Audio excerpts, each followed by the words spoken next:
Assalamu alaikum. Peace to you all. My name is Saba Ahmed. I'm a law student at American University.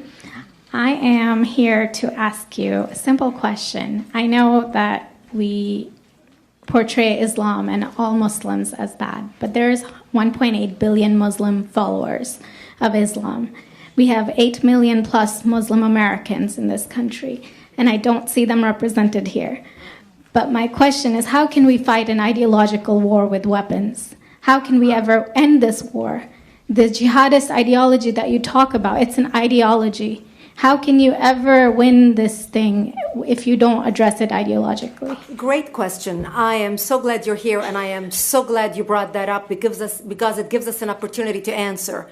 What I find so amazing is since the beginning of this panel, which we are here about Benghazi attack against our people, not one person mentioned Muslims. We are here against Islam, or we're launching war against Muslims. We are here to discuss how 4 Americans died and what our government is doing. We were not here to bash Muslims. You were the one who brought up the issue about most Muslims, not us. And since you brought it up, allow me to elaborate with my answer. There are 1.2 billion Muslims in the world today. Of course, not all of them are radicals. The majority of them are peaceful people. The radicals are estimated to be between 15 to 25%, according to all intelligence services around the world. That leaves 75% of them peaceful people. But when you look at 15 to 25% of the world Muslim population, you're looking at 180 million to 300 million people dedicated to the destruction of Western civilization. That is as big as the United States. So why should we worry about the radicals, 15 to 25%? Because it is the radicals that kill. Because it is the radicals that behead and massacre. When you look throughout history, when you look at all the lessons of history, most Germans were peaceful. Yet the Nazis drove the agenda. And as a result, 60 million people died. Almost 14 million in concentration camps. 6 million were Jews. The peaceful majority were irrelevant.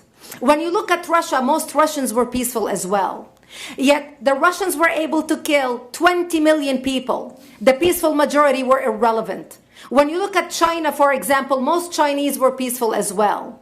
Yet the Chinese were able to kill 70 million people. The peaceful majority were irrelevant. When you look at Japan prior to World War II, most Japanese were peaceful as well. Yet Japan was able to butcher its way across Southeast Asia, killing 12 million people, mostly killed with bayonets and shovels. The peaceful majority were irrelevant.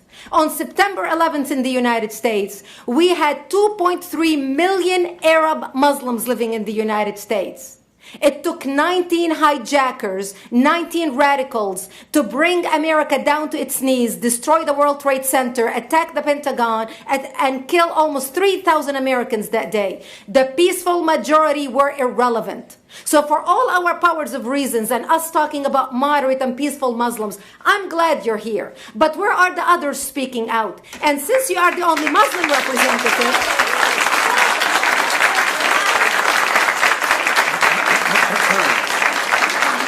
save the applause till the end.